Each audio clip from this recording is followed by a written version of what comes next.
My favorite thing about comics is when someone shows you something you didn't know you needed. The Secret Life of Pets meets 7. I was blown away. That quote from Brian Michael Bendis perfectly sums up the brilliance of Stray Dogs. And today we're diving into the intense, heart-pounding events of issue number 4. This series has continuously surprised me, and after the shocking moments of issue number 3, Tony Fleece returns with a blend of horror and heartfelt emotion that hits harder than ever. In today's video, we'll break down the narrative and visual quality of Stray Dogs issue number 4 and discuss why this series keeps pulling at our heartstrings while terrifying us at the same time. But before we begin, don't forget to like, comment, and subscribe for more comic book reviews, and follow Comic Drops on X where we can continue the discussion. Alright, let's get started.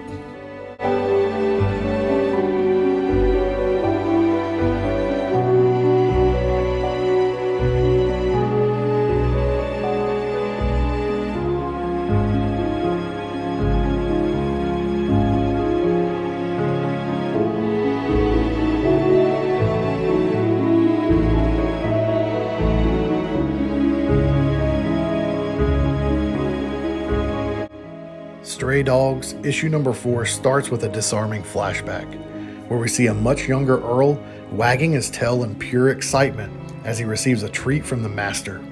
This simple, innocent moment contrasts sharply with the horrific events to come.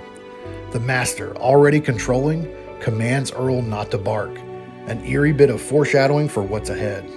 From there, the story quickly shifts back to the present day, with all the dogs gathered around the Master, who's calmly eating breakfast while examining photos of his future victims.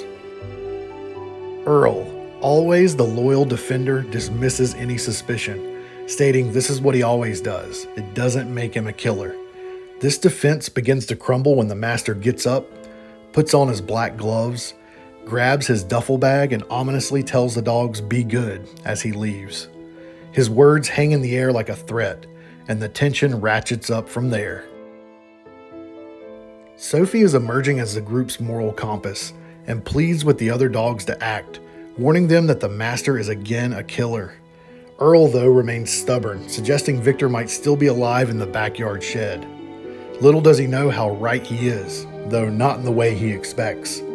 This moment of back and forth between Earl and Sophie encapsulates the struggle of denial versus truth, with Sophie systematically poking holes in Earl's memories of the Master. As Rusty recalls his own traumatic experience, his voice trailing off in haunting recognition of his owner's death, the group reaches a tipping point. Determined to find answers, they venture into the backyard, led by the scent of their missing friend, Victor.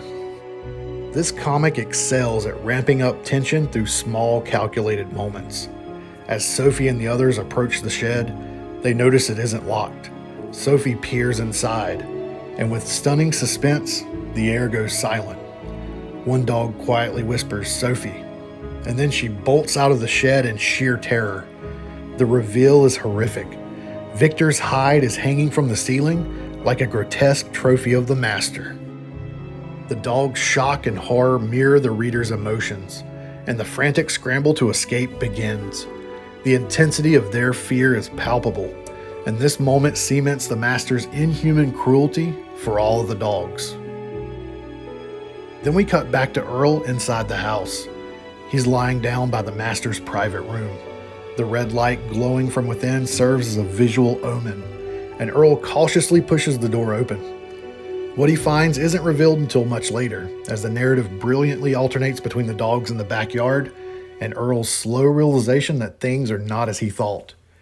Inside a locker in the back of the Master's private room, Earl discovers the grisly truth: several mounted dog heads, each a reminder of the Master's sadistic deeds.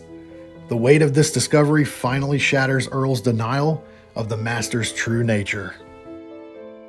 Then the Master returns home, and the issue ends on a cliffhanger, with Earl snarling as he confronts the man he once defended, just as the Master aims a shotgun at him. It's a powerful ending that leaves readers desperate for the final issue in this series. Visually, Stray Dogs issue number 4 maintains the fantastic aesthetic established throughout the series, with Trish Forstner's art and Brad Simpson's colors continuing to deceive and disarm readers with their animated style. The expressiveness of the dogs is striking in this issue, capturing the raw emotions of confusion, fear, and anger with precision and care. Earl and Sophie's argument feels visceral because of the intense expressions on each of their faces, from Earl's unwavering loyalty to Sophie's growing frustration. Every facial detail conveys the emotional weight of the debate. The horror of Victor's fate is amplified through the use of red lighting as well, which has become a visual cue for impending dread. When Sophie opens the door to the shed, that faint glow of red foreshadows the unspeakable horror that awaits inside. Forstner cleverly positions the reader inside the shed itself, making us witness the same chilling sight that stuns the dogs, Victor's hide strung up in grisly detail. This scene even includes other clues to the horrible fate of Victor, including bloody tools and the remnants of the master's grisly work, like teeth lying on the work table to the left. You can almost feel the heaviness in the air as the dogs stare up at the terrible scene, their silence mirroring our shock, all bathed in red. The pacing of the visuals also shifts dramatically between scenes. The chaotic rush of the dogs trying to escape the yard is jarring when contrasted with Earl's slow, deliberate movements as he explores the master's private room. The shift in atmosphere creates a palpable sense of dread, and Earl's eventual discovery of the mounted heads, all displayed as macabre trophies, is rendered with an almost grotesque beauty. The details in these panels add layers of horror that will linger with the reader long after they've turned the page. The cinematic approach to this comic continues, with wide establishing shots, tight emotional close-ups, and the excellent use of splash pages and key moments, like the reveal in the backyard shed and the final confrontation between Earl and the Master. The ever-darkening clouds swirling outside of the house are a perfect metaphor for the storm that's about to break, and Forstner and Simpson use these environmental clues masterfully to enhance the tension. Stray Dogs issue number 4 is another standout entry in this gripping series. Tony Fleece's narrative balances emotional depth with moments of raw horror, while the art by Trish Forstner and colors by Brad Simpson elevate the story to new heights. The issue plays with our emotions, keeping us invested in the dog's plight while surprising us with revelations that leave us breathless. From Earl's heartbreaking realization to the visceral terror of Victor's fate, this issue pulls no punches, leaving readers desperate to see how it all ends with the next issue. So that wraps up my discussion of issue number 4 of Stray Dogs. Of course, let me know what you think in the comments below.